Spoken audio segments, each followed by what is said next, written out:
una carga explosiva en estos cines que había en el centro comercial Arenales. En plena función de la película, detonaban una carga explosiva dentro de la sala del cine. Ellos se entraron una noche y mataron a más de 100 personas. Perdóname, pero... cosas que...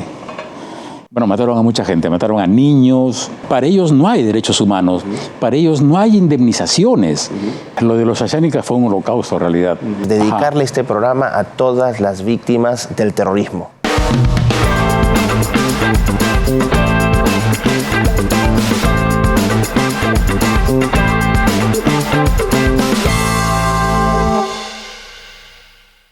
Queridos amigos, ¿cómo están? Soy Miklos Lucas y estamos en una nueva edición de Piensa Más en Betel Noticias y Betel Televisión.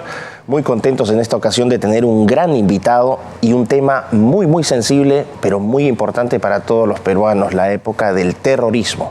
En esta ocasión me acompaña el gran Pepe Mariño, José Mariño Lañi, licenciado en Ciencias de la Comunicación por la Universidad de San Martín de Porres, con casi 4 décadas de experiencia en reportajes, no en sets de televisión, que es muy cómodo, reportando en la calle, pero no reportando en la calle, reportando en provincias, en las zonas difíciles. Si podemos decir, a esto lo digo a título personal, cuando a mí me hablan de terrorismo y yo tengo que asociarlo con un periodista, la imagen de Pepe Mariño es la primera que se me viene a la mente. De hecho, pocos saben que el hashtag terrorismo nunca más fue creación de Pepe Mariño en Twitter. Así que estamos con el gran Pepe. Pepe, bienvenido a Piensa Más, un placer tenerte aquí. Gracias, Miklos, por la invitación. Un gusto tenerte aquí, Pepe. Y bueno, vamos a empezar con una anécdota para que la gente se vaya enganchando. Obviamente, nosotros tenemos una amistad. Yo ya conocía tu trabajo porque tú eras un periodista y eres un periodista muy reconocido, pero la gente no sabe cómo llegamos a ser amigos nosotros. Exacto. No sabe, pues eso se llama... ¿Cómo fue esa historia? Fue a través de Twitter. Y estaba en Twitter y de pronto... 2010, 2011 más o menos, ¿no?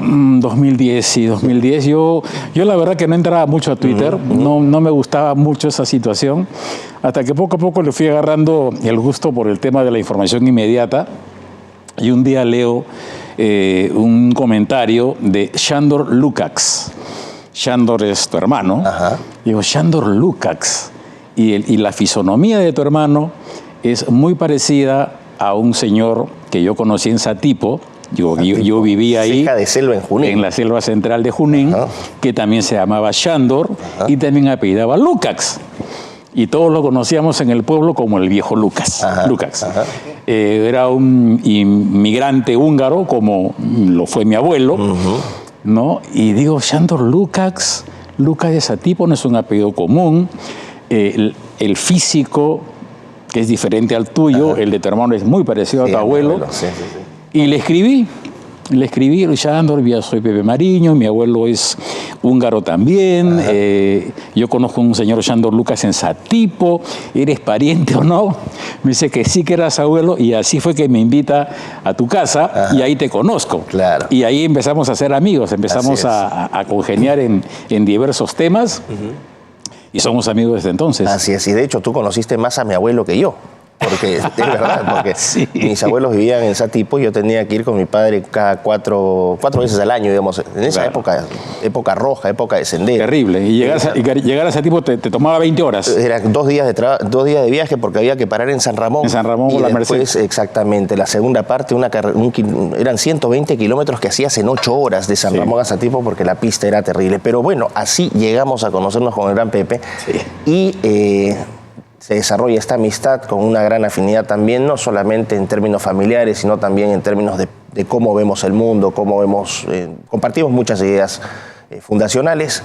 Y Pepe, creo que cuando dije que la gente, o sea que en mi caso yo te reconozco inmediatamente como el rostro del periodismo contra el terrorismo, porque fuiste un periodista quizás el que más reportó en terreno en esas épocas, vamos a esta etapa dura que fue el terrorismo en el Perú. Y si me permites dar un pequeño contexto, ¿no? Acababa ya la Junta Militar, llegó la Constitución de 1979 y se convoca elecciones, ¿no?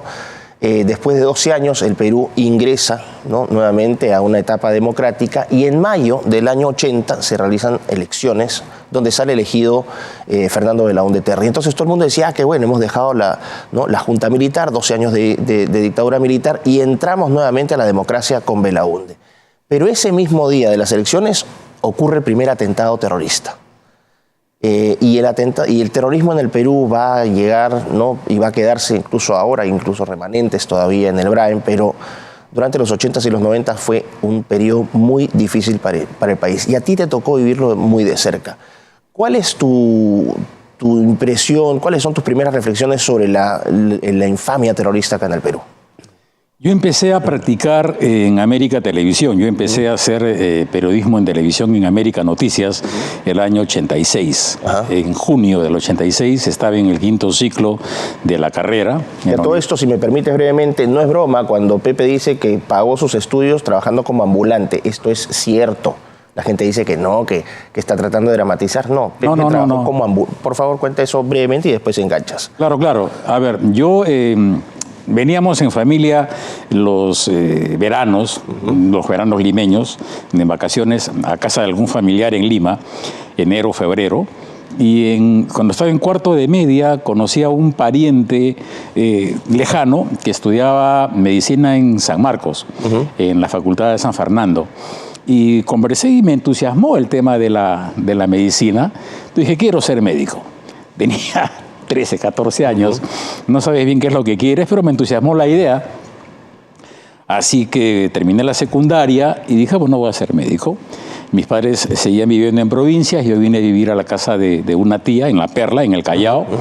Me alojé ahí, estaba en la academia, intenté, la verdad, créeme que lo intenté ingresar, pero nunca ingresé ni a San Marcos, ni a la Cayetano, ni a ningún sitio, porque me fui dando cuenta en el camino que no era lo mío, ¿no? Me había entusiasmado con la idea, pero no era lo mío.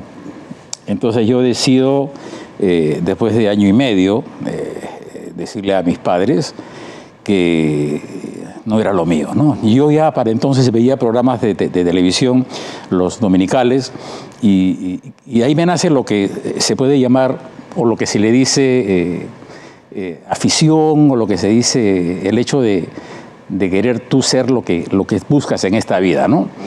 Y veía que hablaban de la selva, por ejemplo, que yo ya conocía bastante bien, y daban un mal nombre, yo decía, no, así no es. ¿Cómo me gustaría estar ahí para decir que así no es, decir lo correcto? Entonces la vocación me nace por ahí. Entonces le comenté a mis padres, mi madre no tuvo ningún problema, con mi padre fue sí un problema. Me echó de la casa, al final no me fui, pero me quedé y me dijo, bueno, tú verás cómo haces, cómo te pagas la carrera. Entonces mi mamá, para conseguir el dinero para la matrícula y toda la cuestión de la universidad, vendió algunas de sus joyas, con eso alcanzó el dinero para la matrícula, qué sé yo, pero no había más plata, así que yo tuve que reservar mi matrícula para el siguiente periodo. Y mi abuelito Andrés, en Satipo, era un pequeño productor de café. Él sembraba café a pequeña escala, lo tostaba y lo vendía. Entonces, él se enteró de la situación y me mandaba 20 kilos de café al mes, que yo vendía como vendedor ambulante. Tocando puertas, me iba al centro de Lima y vendía a los cafés del lugar. El que más me compraba era, me acuerdo, un café que se llama Koala. Creo que ya no existe. No lo he vuelto a ver, a menos en el lugar en el que estaba, ¿no? Y después vendía enciclopedias, no había Google, no había nada. Entonces, ¿qué cosa comprabas? Enciclopedias, ¿no? Colecciones de enciclopedias, libros. Y hacía mi venta puerta por puerta, tocando puertas, ¿no? Entonces, estudiaba en la mañana y vendía en la tarde, ¿no? Eso fue durante 2 años y medio hasta que empecé a practicar en América Televisión. Estuve ahí 3 años.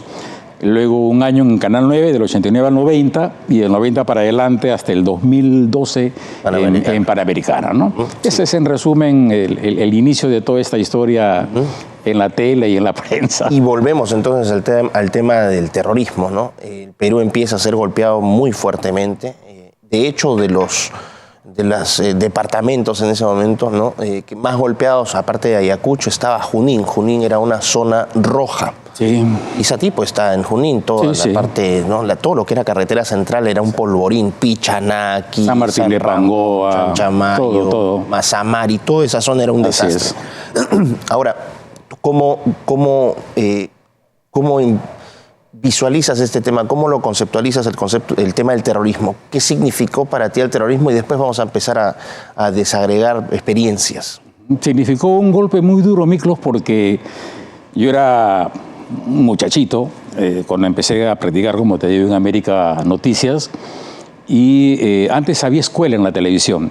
Cuando llegaba un reportero practicante, tú acompañabas al equipo, ya que tenía experiencia, e ibas aprendiendo de él. No es que te daban el micro y vete a la calle. O que tenía cierto apellido. No. Cierta carita y te mandaba. No era así. Tú te tenías que ganar el lugar, ¿no? Tenías que esforzarte para decir, yo merezco estar en esta cobertura. Pero creo que hice bien mi trabajo y me soltaron rápido. A los 15 días ya me dejaron ya libre y ya iba yo como titular del equipo. Claro. Era un mocoso. Y fue muy duro porque todos los días había muerte. O sea, los días estaban marcados por la muerte y el terror. Exacto. Y el terror. Eso era una constante. Atentados, torres de alta tensión, coches bomba, los cementerios, soldados, policías que enterraban todos los días. Era una cosa atroz, el sufrimiento de la gente. Y antes, para seguir, ¿no?, con este tema, habría que fijar una posición con respecto a la famosa CBR, la Comisión de la Verdad y la Reconciliación. Para mí es un documento apócrifo, es un documento que inventó cifras, ¿no?, con un financiamiento de casi 20 millones de dólares, donde muchos agarraron mucha plata, donde muchos recibieron indemnizaciones que no debieron recibir. Aló, Indira Wilca, te están llamando. Y que fue un pretexto para demonizar no solamente al gobierno de Fujimori, sino también a las Fuerzas Armadas. Lo puedes decir tú, puedes testificar, porque tú estuviste en terreno y tú sabes cómo es la situación, y de eso vamos a hablar. Pero se quiso inflar, de hecho se infló, ¿no?, la cifra para que se equipararan el accionar del senderismo con el de las Fuerzas Armadas, y eso abriera puerta para la literal persecución repugnante de militares que fueron injustamente perseguidos en este periodo. ¿Qué opinión tienes tú de la CBR? Te ha significado también una serie de problemas. Yo suscribo lo que dices, Miklos. Es triste porque hubo toda una campaña desde el año 2000 para demonizar a nuestras Fuerzas Armadas y las fuerzas policiales también, perseguidos judicialmente por el sistema de justicia. De injusticia, mientras que a los terroristas se flexibilizó el sistema penitenciario para ellos, se les bajó penas, se los indemnizó muchas veces cuando salían de prisión, y se persiguió a quienes pusieron el pecho por los peruanos para combatir el terrorismo comunista genocida en nuestro país, ¿no? Y se los pintó como que eran los benefactores y que eran unos equivocados, luchadores sociales, populares por el pueblo, y eso no fue así.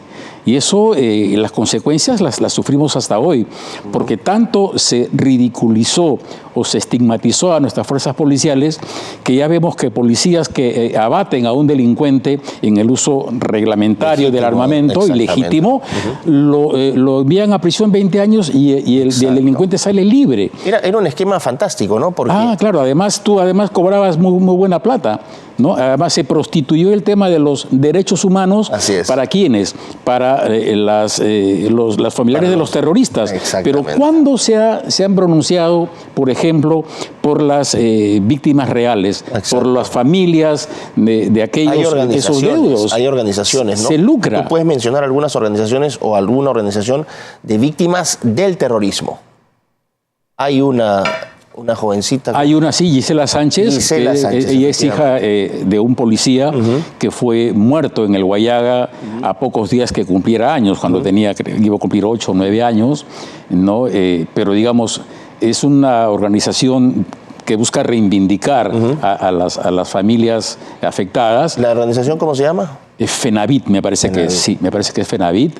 Pero, Miklos, el tráfico de los derechos humanos jamás se pronunciaron cuando había estas masacres sangrientas, terribles.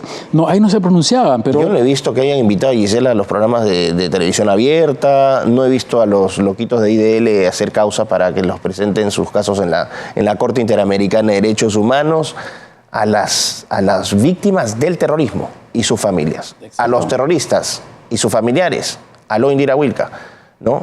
Que tu padre no fue victimado por el ejército, fue victimado por Sendero Luminoso, y esto está documentado incluso, ¿no? Está documentado. El diario de Marca, que era el vocero oficial de la época, reivindica el asesinato de Pedro Wilca, que era un dirigente... El cobarde asesinato. Claro, que lo mataron en casa. Además, Pedro Wilca, yo lo he entrevistado muchas veces, era un dirigente sindical no radical, era una persona con la que tú podías conversar y había un comportamiento racional de su parte. O sea, dentro de todo era una persona decente, buena. Sí.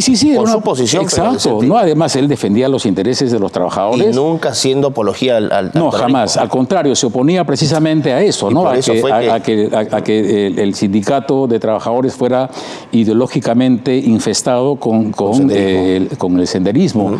Y por eso lo mataron. Y el diario de Marca reivindica el hecho que lo mata por revisionista, ¿no? Así es. Y lo llaman perro, y lo llaman traidor, etcétera, etcétera. Y yo he entrevistado a la viuda de Wilca y ella reconoce en esa entrevista años atrás que ella reconoció que había un seguimiento a Pedro Wilca y que le había confesado entonces que estaba siendo amenazado por terroristas de Sendero Luminoso a fin de que deje infiltrar el sindicato y lo tomen ideológicamente, ¿no? Claro. Entonces, acá hay verdades que no son verdades. La verdad es una sola. Tú no tienes tu verdad y yo tengo la mía. La verdad es una sola.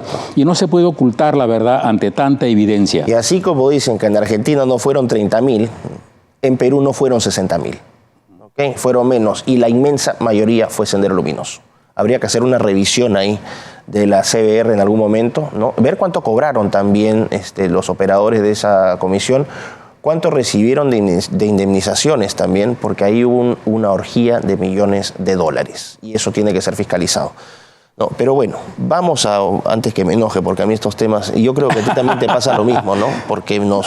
Molesta el hecho de que te quieran vender una historia que no es cierta, cuando tú has caminado, como yo, nuestro amado y querido Perú, atacado y ensangrentado por el terrorismo comunista, y tú has visto, o sea, a mí no me han contado, ¿no? Viajado mucho por carretera con mi padre, o sea... y hemos visto cosas abominables, y que ahora te vengan a contar una historia que no es la real.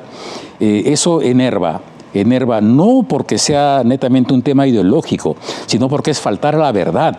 Eso no pasó. Entonces no me cuentes algo que yo he visto y me digas que estoy loco, pues, que no es verdad, que la verdad es otra. Es que ahora tienes estos deconstruidos de la Católica, ¿no? De 22 años, que te vienen a decir cómo fue la época, ¿no? Porque ellos tienen memoria. Entonces, como ellos tienen memoria, te vienen a contar, te tratan de educar a ti que lo viviste, ¿no? Sobre cómo fue esa época. Este concepto de memoria histórica, memoria colectiva, en realidad el sinónimo es adoctrinamiento. Adoctrinamiento de ingenuos, ¿ok? O sea, lo que fue el terrorismo, a lo que les cuentan en las universidades es día y noche, no es lo que pasó. Pero bueno, vamos a entrar ahora, Pepe, a cuestiones más prácticas. Entonces, con este contexto, ¿no? de violencia constante, de inseguridad constante, de muerte constante, ¿cómo entras tú y cuál es tu primer reportaje en este sentido y el año? Vamos a hacer, porque de aquí vamos a hacer la presentación de tu libro. ¿Cuál es el título de tu libro? Le vamos a hacer su promo. Ok. Bueno, tú sabes que es una saga. Claro. Que se llama La cronología sangrienta y oculta. Sangrienta porque lo fue. Y oculta porque la ocultan, pues. Exacto. La ocultan. Lo que estamos hablando. La ocultan, ¿no? Entonces todos se acuerdan de uno o dos hechos, pero los demás los ocultan. Así es. Y no creo que sea una mera casualidad no lo que es. lo oculte, ¿no? No lo es. Lo ocultan sistemáticamente. Así es. Y hay que desempolvar, hay que sacarlo de ese ostracismo. Esto pasó, es duro, pero pasó. Y este es un conjunto, es una serie de libros que en realidad estás publicando por capítulos, básicamente, lo que estás haciendo. Claro, pensábamos hacer un solo tomo, sí, pero salía 1500 páginas y no lo iba a leer nadie, ni el más interesado. Entonces decidimos hacerlo mes por mes. Vamos en el de febrero. La idea es sacar uno por año. Eso significa 10 años más. No sé si yo estaré vivo. Todavía sí, ¿no? o Gustavo Rojas, que, no te nos vayas. que es con quien hacemos el libro también. Entonces estamos pretendiendo hacer ahora 2 por año. Perfecto. ¿No? 2 por año. Estamos preparando ya el de marzo. Ok, entonces este es febrero. Este es febrero, sí. Y ¿dónde puede conseguir la gente el libro, mi querido? Es bien sencillo, el libro cuesta 40 soles. 40 soles, a ver, no es... es un precio asequible, no te vas a hacer rico con el libro. Y es bien fácil, tú dejas un mensaje WhatsApp al 982-057-283. De ahí nos ponen abajito. Sí, ahí nos ponen el crédito. 982-057-283, envías un mensaje WhatsApp, ahí te atendemos y el libro te lo llevamos a casa. Perfecto. En Lima o a nivel nacional te lo enviamos con servicio de reparto a domicilio. Después vamos a repetir el cherry Jack al cierre del programa para que quede claro, pero cronología sangrienta y oculta. Cronología. Y ese es el enfoque que yo quiero darle. Cronológicamente, Pepe Mariño, primer reportaje sobre el terrorismo. ¿Cuándo fue y en dónde? Mira, fue el año, de todas maneras, no me acuerdo el mes, pero fue el año 86. Si mal no recuerdo, fue una o varias torres de alta tensión derribadas en Puente Piedra. Ok, pausa, cortito. 86, ya estamos en el primer gobierno de Alan García. Sí. ¿No? Recordando que los primeros 5 años del gobierno de Belaúnde, en términos económicos, porque claro, Alan García tuvo una responsabilidad directa en la hiperinflación y la crisis económica, pero fue construida en gran parte por el gobierno de Belaúnde. O sea, todo el mundo trata de presentar a Belaúnde como un hombre honesto, que lo fue, pero en términos de gobierno, su gobierno fue un desastre. Nos dejó alta inflación y nos dejó el problema de terrorismo porque no le prestó la debida atención. Él pensaba que eran simplemente avigeos, y esta es una declaración pública de su gobierno, ¿no? Donde declaran a los no, son simplemente avigeos, pero en realidad no entendían qué movimiento había detrás. Entra Alan García con una crisis económica, con una crisis social, con una crisis de seguridad, y estamos en el año 86, Alan García todavía está coqueteando con la popularidad. Sí. Era un presidente popular en ese entonces. Todavía. De hecho, muchas personas, mujeres sobre todo, votaron por él. No estoy bromeando, porque era guapo. ¿O estoy mintiendo, Miguel? No, es verdad. Es el voto en el Perú, así votaron. Bueno, entonces, volado de torres en Puente Piedra. Sí. Y ahora eres... Y bueno, y siguieron. O sea, ya era una cosa complicada, Miklos, porque si no era un coche bomba, si no era una voladura de torres, o era, por ejemplo, una carga explosiva en estos cines que había en el centro comercial Arenales, en plena función de la película, detonaban una carga explosiva dentro de la sala del cine, con lo que hubiese dañando a las personas que no importaba. No importaba. Acá cerca había un local, me acuerdo, que era una oficina administrativa de la Fuerza Aérea del Perú, un coche, una carga explosiva, un golpe de un EMA de la tarde, murieron personas, era todos los días. Las universidades. Las universidades las tomaban. Me acuerdo de todas las pintas que todas tenían, las pintas, era terrible. Fue una época muy complicada. O si no eran esas explosiones o detonaciones, era que te ibas al cementerio, al Ángel, todas las tardes, porque llegaban los cuerpos destrozados del interior, de policías y militares, y ver el sufrimiento de la familia, el llanto, era escalofriante. Y en este atentado en Puente Piedra, que fue el 86, ¿te tocó ver gente muerta? No. ¿O fue simplemente...? No, aquella vez no. Claro. Aquella vez... Porque las torres eléctricas, volaban las torres y vivíamos casi sin luz. Exacto, no teníamos Eran luz. velitas, ¿no? Exacto. Y aparte de eso, mucha gente tenía el sistema de agua asociado al de la luz. Exacto. Entonces no tenías agua. Ese era un desastre. No, es que se trataba de parar la economía también. Como parte, tú parabas todo, sin energía paras todo. Los negocios, los cines, el comercio. Los generadores eran ¿no? Los motores, todos tenían un generador de energía, algunos restaurantes, qué sé yo. Te ibas a la biblioteca y estabas en la biblioteca. No había internet, pues hermano, era otra época. A la biblioteca estabas y pum, se iba la luz y te fregabas. ¿Y tu impresión cuando te mandan por primera vez a ti ya como responsable de este atentado ahí en Puente Piedra? ¿Qué sentías? Tú como periodista joven, reportero joven, ¿qué se siente en ese momento? Se siente temor. Obviamente. Se siente temor, de todas maneras, porque tú llegabas y además la policía te decía, no te acerques. Yo era un mocoso, entonces... ¿Cuántos años tenías? Yo tenía pues 21 años, ¿no? Era un mocoso impetuoso, que no medía los riesgos. He hecho cosas en coberturas periodísticas que ya no haría, que yo no haría ahora, ¿no? Que yo no haría ahora. Estos, colocaban explosivos en las bases de las torres o en la periferia para que nadie se pueda acercar a desactivarlas, ¿no? Para botarlas, para derribarlas. Entonces, no te acerques, entonces tú te querías acercar con el camarógrafo para tomar la perspectiva de la torre en el piso.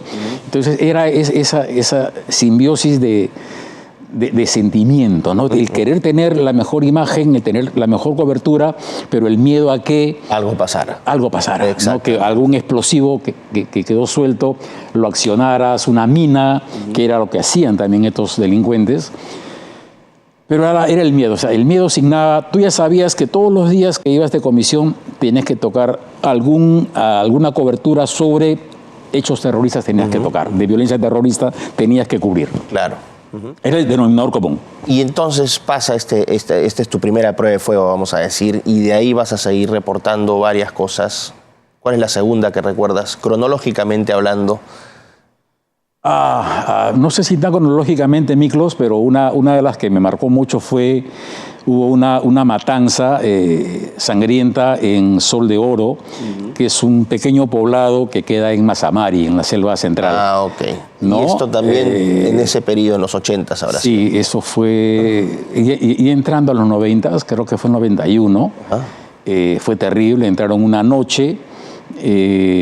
Tú sabes que era frecuente que los terroristas se disfrazaran, vistieran el uniforme de la Policía Nacional o del Ejército para confundir a la población. Por eso eran terroristas. A ver, primera lección para los memoriosos. Los terroristas precisamente son terroristas porque no utilizan uniforme, no se les puede identificar. Y usaban uniformes del Ejército, de la Policía para infiltrarse con mayor... facilidad. Y para confundir, ¿no? Para que luego digan, ¿quiénes vinieron? No, eran militares o eran policías. Es todo un sistema macabro, muy bien pensado. Ellos entraron una noche y mataron a más de 100 personas. Entre nativos...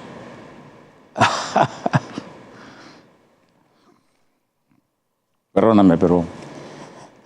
cosas que... Bueno, mataron a mucha gente. Mataron a niños, mataron a ancianos, mataron a mujeres, mataron a hombres. Fue una noche sangrienta. No solo los mataron a balazos, porque los mataron a golpe de machete, a golpe de hacha. Yo llegué al día siguiente ya, porque bueno, eso fue una noche, volamos. Yo ya estaba en Panorama. Volamos y llegamos al pueblo. Todavía había restos de sangre en el piso. La gente muy asustada, tomamos algunos testimonios y nos fuimos luego del lugar a el estadio municipal de Mazamari. Allá habían llevado los cuerpos. Cuando entramos y estaba cerrado el estadio, abrieron la puerta para entrar al estadio, el sopor a muerte. Fue una cosa atroz, o sea, el sentir el olor a la muerte. Los cadáveres acondicionados en féretros improvisados, la gente clavando los féretros, pasando los cuerpos, y tú veías el cuerpo de una criatura de, qué sé yo, 2 años, que se abría el cuerpo, se abría así como un acordeón, porque lo habían matado a machetazos. Esas son cosas realmente terribles, o sea, son cosas duras. Por eso es que molesta, molesta e indigna, ¿no? Te enerva que te quieran vender una historia que no es, cuando tú has visto todas esas cosas que son tan duras. O sea, es verdad, es duro contarlo, pero es lo que pasó. Y lo que pasó lo tienes que contar, no lo puedes edulcorar. Y si tú vas a justificar esa situación, esa realidad que fue tan dolorosa, eres un cómplice y eres un traidor a tu patria, porque estás negando el derecho que tienen esas personas de recordar lo que vivieron y de llorar a sus víctimas. Mira, a mí me duele. He visto tantas cosas que me duele aún. Imagínate a los parientes, de los que nadie hablaba, de los que los defensores de derechos humanos jamás se preocuparon. Siquiera un papel, un comunicado condenando la matanza. Silencio cómplice y absoluto. No solamente eso, Pepe. ¿Ah? Cobrando. Exacto. O sea, cobrando dinero. Los victimarios cobrando dinero. Exacto. Mientras sus víctimas son ignoradas por la historia. Y ahí le va un mensaje a todas estas ONG de derechos humanos, a estos abogados de derechos humanos. Ustedes son unos traidores a la patria, son una vergüenza para este país. Por todo el daño que sufrió el Perú, tener que soportar las mentiras de ustedes. Pero esta dictadura, progre, caviar, estas mentiras en algún momento van a acabar y ustedes tarde o temprano van a tener que responder ante el tribunal terrenal o ante el tribunal celestial. Pero ustedes van a pagar por sus crímenes, porque el daño que le han hecho al Perú, con las mentiras que han propagado, con las injusticias que han generado, es realmente insoportable. Voy a cerrar esta primera parte aquí, vamos a irnos una pausa y ya regresamos en Piensa Más con Pepe Mariño por Betel Televisión y Betel Noticias. Ya regresamos.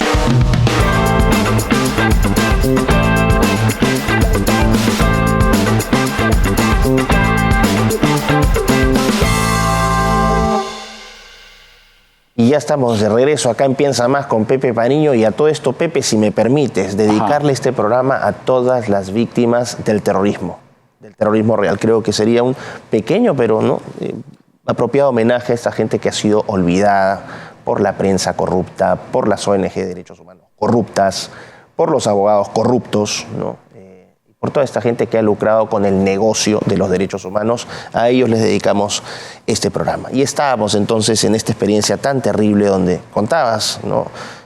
Con respeto, pero de manera gráfica, pero con mucho respeto, esta impresión, este olor a muerte que tú dices que recibiste. Y Pepe, bueno, ¿cuán difícil era entonces reportar en terreno? ¿Qué cosas pasaban por tu mente? ¿Cómo te sentías? ¿Cómo estaba la gente que trabajaba contigo? Si nos puedes dar unos detalles de eso. Claro, el trabajo de cobertura en campo siempre fue complicado, Miklos. Fue complicado y siempre te dicen, uno no se involucre, uno es muy profesional, no te involucres con el hecho, mantén tu distancia. Pero caray, eres un ser humano. Claro. Y ves el sufrimiento de la gente, ves el dolor de la gente. Y sí me ha pasado varias veces que en el desarrollo de la cobertura me he quebrado, ¿no? Me he hecho a un lado y soy osado, obviamente, pero mis camarógrafos, José Navarro, Jorge Castañeda, que trabajaban conmigo frecuentemente, sentía la mano en el hombro, ¿no? O sea, Pepe, ya tranquilo, tenemos que seguir trabajando. De alguna manera como una especie de familiares también, en momentos tan difíciles eran como no solamente amigos, sino una especie de familia. Sí, ¿no? Además sentías ahí, entonces ellos te rescataban y volvías al, tocayo, ya, sigamos, y te reenganchabas en la cobertura del tema, ¿no? Perfecto, listo. Obviamente son cosas que pasan. Y durante un año, tú te recordarás que yo me propuse en Twitter lanzar esta campaña Terrorismo Nunca Más, ya cuando iba desarrollando... También tenemos una historia al respecto. La cronología, exacto. Sí. Pero esa queda para nosotros. No sean muy sapos. Entonces... Y lo interesante fue que cuando tú ibas publicando por DM, por el interno, tanto en Twitter como en Facebook, me empezaban a escribir personas que han aportado mucho al desarrollo de la cronología. Porque la CBR te dice, por ejemplo, subversivos eliminaron a 20 personas en tal lugar de Huancavelica. Nada más. Pero te llamaban, no te llamaban, me escribían. Hijos, nietos, sobrinos, y te decían, eso fue así, pero pasó esto más, esto ocurrió, esto, y te daban detalles del hecho que han servido para enriquecer, digamos, cronológicamente lo que pasó en cada acto o crimen de estos delincuentes terroristas comunistas, respetando el anonimato, porque es gente que todavía vive con temor y te decían, por favor, te cuento esto, pero no digas mi nombre. ¿No? Pero eran sobrevivientes y se empezaron a involucrar. Eso nos ha servido de mucho, la verdad, para el tema de la cronología, y que algunos han querido inicialmente rebatir, ¿no? Que estoy imaginando, que eso es mentira, que estoy interpretando. Y el libro no interpreta. El libro es una cronología, tal cual, hechos fácticos, hechos reales, que tienen el soporte no solamente gráfico, sino también informativo de los recortes periodísticos de una gran colección que tiene Gustavo Rojas. ¿No? Él tiene miles de recortes periodísticos de la época, con los hechos de la época, de los periódicos y las revistas de la época. Aquí no hay interpretación, no hay forma que tú digas que eso no ocurrió. Puede haber alguna diferencia de repente si fue lunes o miércoles. Pongámonos en el contexto. No había internet, no había teléfono, no había nada en el Perú. La información. No, y un pueblo de Alto Andino, hasta que llegue la noticia a la capital de la provincia, demoraba 4 o 5 días. Entonces, puede ser que haya sido lunes o miércoles, pero que el hecho fue real y pasó y existió. ¿No? Entonces, eso fue importante. Por eso que sí, no hay acá invención. La única opinión que tenemos es el del prólogo y del epílogo, que tenemos a personas reconocidas en la materia, que saben del tema. En el caso del tomo 2 es el coronel Liendo, que fue jefe de inteligencia del ejército, y César Campos, periodista, ¿no? En el epílogo. No hay más interpretación. Son hechos reales, tal cual. Exactamente. Esto va también para quienes no quieren tergiversar la verdad. Habría que hacer, como digo, insisto, una auditoría. ¿A ti te llamaron para hablar en la CBR? No, no me llamaron para el CBR, pero sí, mira que durante estos años, cuando empecé a sacar la cronología, hubo personas que habían sido víctimas directas de terrorismo. Sus padres habían sido asesinados, sus abuelos habían sido asesinados, y ellos no fueron llamados, ellos se presentaron. Se presentaron, señores, yo quiero dar mi testimonio porque... No, acá solamente tomamos testimonio de las víctimas ejecutadas por el terrorismo de Estado, ¿no? En el Perú. Y en el Perú no hubo terrorismo de Estado. Hubo excesos que fueron identificados, que fueron sancionados, los responsables purgaron condena, fueron a prisión, mientras que los terroristas les bajaban las penas y los indemnizaban y salían libres. Así es. Así funcionó. Conclusión, esta es una opinión personal. La CBR vale tanto como la palabra de Ronald Gamarra, de Gustavo Gorriti, 0. Ese documento no sirve para nada. Tiene que ser revisado, tiene que ser realmente fiscalizado para llegar a la verdad. Así que esto va para las generaciones más jóvenes. Toda la cantidad de basura que les han metido en las universidades en la cabeza. Basura. Lo que ustedes están estudiando no ocurrió. No fue así. La historia la escriben los asesinos y sus ayayeros y sus defensores. Ojo con eso. Pepe. Pero además hay una cosa, Miklos. Con estas opiniones, digamos, no son de orden personal. No es que uno le tenga... Yo ni conozco... Alguna vez habré entrevistado a uno de estos, no sé cómo se le llamaban, de la CBR, consejeros, qué sé yo. También. Pero no hay acá una admiración personal. No, yo simplemente yo se las tengo, lo reconozco. Yo me refiero a, digamos, que los hechos ocurrieron tal cual. Y que no es que yo los quiera atacar ellos porque se apellidan tal o se apellidan cual. Los hechos que ellos no remarcaron los desmiente y los neutraliza por ellos mismos. Por ellos mismos, porque eso no fue lo que pasó. Entonces, no pretendan edulcorar una realidad que fue muy cruenta, fue terrible, y que ahora me quieran vender una idea pues que es absolutamente antojadiza, ideologizada. Así es. ¿No? Por el marxismo. Así es. Porque aparte de ese engendro, esa porquería que se llama CBR, nacieron otras cositas. Museo de la memoria, el ojo que llora. Un consejo para el alcalde ahí, para qué hacemos con el ojo que llora.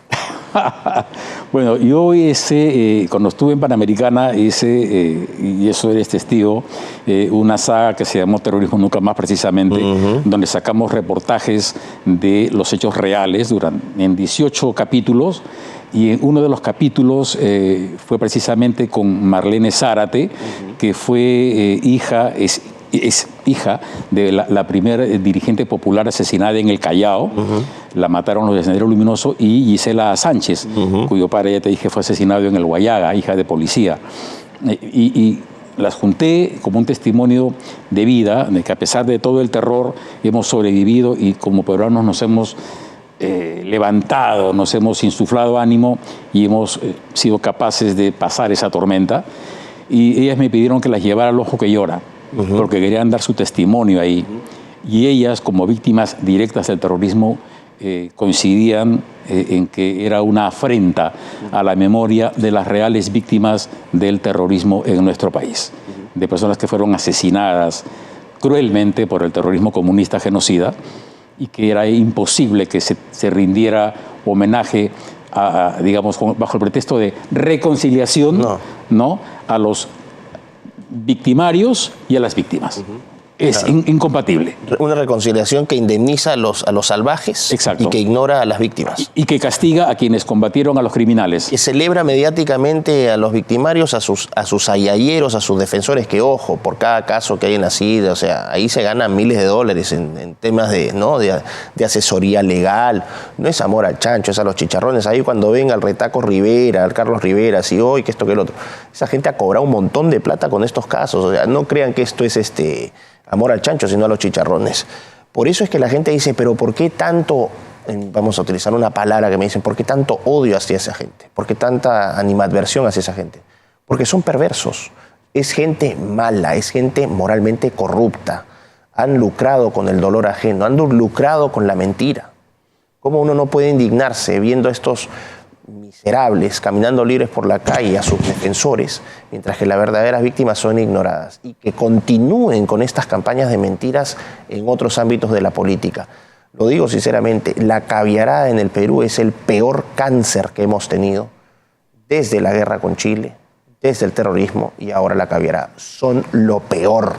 Son también ahora las porquerías que promueven, por ejemplo, la ideología de género, la agenda trans. O sea, por todas partes esta gente hace daño. Así que uno dice, pero ¿por qué tanto odio?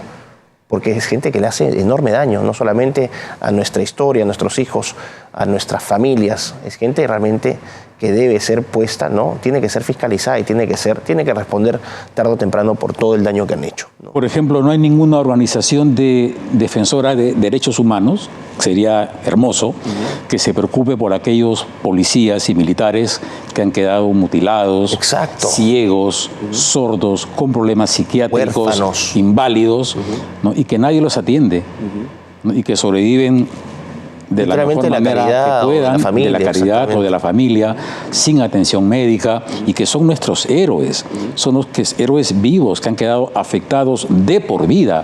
¿Por qué? Por evitar que detonara un coche bomba y matara a personas inocentes que estaban en la calle, o que evitaran que dinamitaran un puente o una torre de alta tensión o un ataque, ¿no? Para ellos no hay derechos humanos, para ellos no hay indemnizaciones. ¿Dónde están estos defensores de derechos humanos que no se ocupan de ellos o de los huérfanos? ¿No? Gente que yo he conocido, Miklos, viudas que quedaban con niños de meses de nacidos o de 1 o 2 años de nacidos y se quedaban en la calle.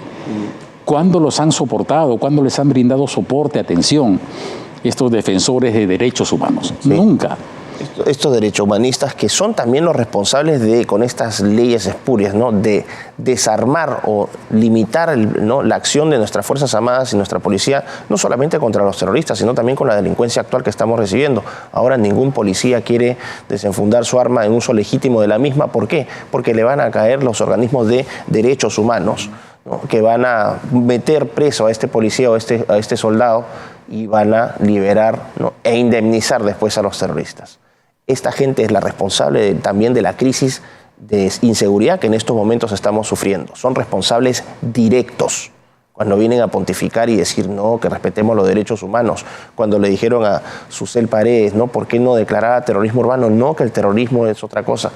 Esa gente, anoten esos nombres, esa es la gente que le hace daño a nuestro país. Antes de que sigamos con esto, porque tú sabes que yo me pongo muy, igual que tú, creo que compartimos esa indignación, ¿no? Sí. Que ha sido un motor que hemos tenido para combatir a toda esta plasta caviar. Volvamos al tema de las experiencias. Hablabas de El Sol, esta experiencia tan dura que te tocó vivir. Yo recuerdo otra que tú me contaste también que fue particularmente dura, ¿no? El asesinato de los Ayánicas, ¿no? Por favor, explícanos, Pepe, ¿cómo fue eso? ¿Dónde? ¿En qué contexto? Mira, lo de los Ayánicas fue un holocausto en realidad, ¿no? Eso fue en la Selva Central también. Los Ayánicas asentados en San Martín de Pangoa, en Cutivirén, en todos estos lugares de la Selva Central, estos pueblos, donde ellos tienen sus mayores asentamientos, ¿no? Son nativos de la Selva Central, fueron masacrados, raptaban a los niños, los secuestraban para convertirlos en pioneritos, para adoctrinarlos y convertirlos en máquinas de matar, secuestraban a las mujeres, las violaban, abortos, otros los dejaban morir de hambre, los mataban cuando ya no les servían. Fue terrible. El holocausto ayánica fue una cosa atroz de la que nadie habla, Miklos, y como los asesinaban era una cosa atroz. O sea, les abrían el vientre a las mujeres embarazadas con un machete, les sacaban el feto y los tiraban a los perros. A los que se oponían los crucificaban y les extirpaban los ojos. Les cortaban los testículos vivos, los desollaban vivos. No es una película de terror, es lo que pasó. No es Motel, esta película terrible, no, es lo que pasó con nuestros ayánicas, nuestros nativos ayánicas. Y hubo gente ahí que se la jugó por ellos, hubo sacerdotes que pusieron el pecho por ellos, crearon albergues para rescatarlos, pero fueron perseguidos de una manera atroz, ¿no? Y nadie habla de eso, nadie habla de eso. El dolor, tú veías cuando te ibas... yo he estado un par de veces en unas operaciones de rescate, los ubicaban y podían escaparse, se escapaban en grupos los que podían, otros morían en el intento, ¿no? Los helicópteros del ejército los evacuaban y los sacaban a las ciudades. El rostro de esas personas eran personas sin alma, les habían destrozado la vida y el alma, les habían robado todo, ¿no? Con bebitos cargados en brazos, famélicos, prácticamente falleciendo de inanición. Eso pasó, pero de ellos no hablan. ¿Y esta basura de la CBR habla de eso? Menciona muy ligeramente, muy ligeramente, ¿no? Pero no narra el horror que vivió esta gente. O sea, ¿cuánta gente se estima, Pepe, de los ayánicas? ¿Hay algunas estimaciones? Se habla de más o menos entre 5 y 8 mil ayánicas que sufrieron estos ataques y vejámenes terribles. El número de muertos exactamente no se sabe. Claro. Porque además los mataban y los tiraban al río.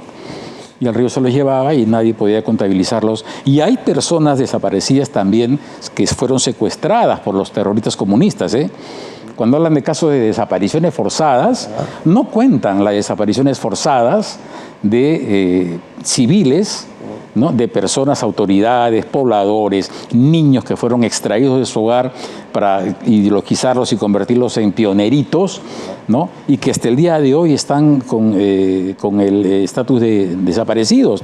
De ellos no hablan. Hablan de otros desaparecidos, pero no de los que los terroristas secuestraron o mataron tal vez y los arrojaron a algún vacío, al río o los enterraron vivos, qué sé yo. Pero también hay gente desaparecida por parte de los terroristas comunistas y de eso no se habla, se oculta. Exacto. Por eso es cronología sangrienta y oculta el libro, porque tenemos que sacarlo de donde está y hay que contarlo, ¿no? Entonces, y eso pasó. Y es innegable. ¿Y una última experiencia que recuerdes dentro de las que te tocó, que también te haya marcado? Bueno, lo de la residencia en el embajador japonés, la toma de rehenes, yo estuve prácticamente todos los días, ¿no? Eso, el atentado... Eso en diciembre, terminó en abril eso. Exacto, ocurrió en diciembre, y en diciembre... eso fue en la noche, yo estaba en turno hasta las 3 de la tarde, pero del día siguiente para adelante estuve todos los días y eran cosas que también marcaron. Me acuerdo que mi esposa me contaba que en 2 ocasiones, yo nunca he sufrido de sonambulismo, pero que en 2 ocasiones en esos meses sí me ocurrió. Una que me levanté una madrugada y escuchó que estaba poniendo agua a hervir en la tetera.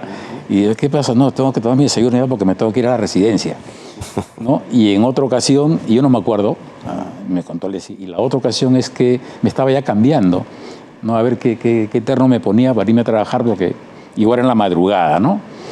y que saltaba en las noches, mientras dormía saltaba y decía, tengo que ir a la residencia, ¿no? Una cosa así. O sea, eso fue terrible, ¿no? Fueron 126 días que no sabías qué iba a pasar. Tú ibas a hacer tu cobertura y no sabías qué iba a pasar.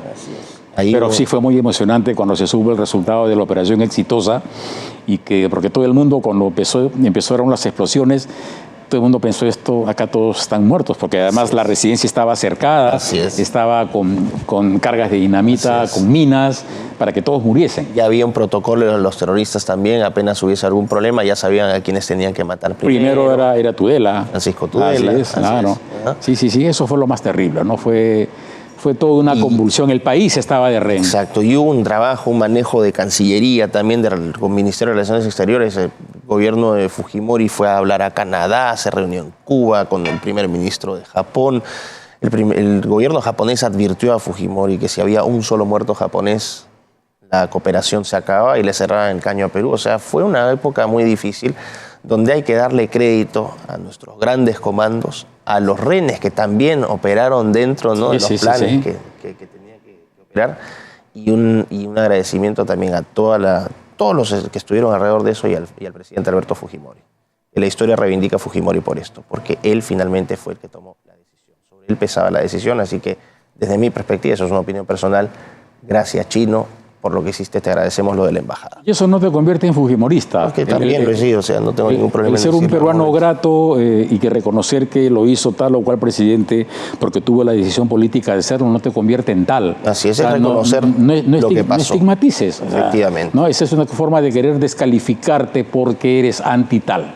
¿No? Y los antes ya sabemos a los que nos conducen. Efectivamente, ¿no? Pepe. Entonces el país estuvo de rehén durante la crisis de rehenes, el Perú completo estuvo, y era muy conmovedor.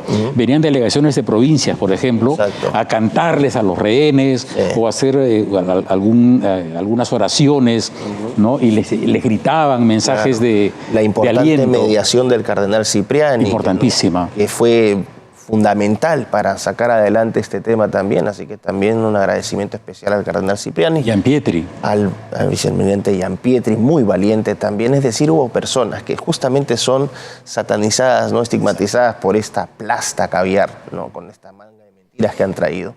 Así que un homenaje para ellos, una reivindicación para todos ellos.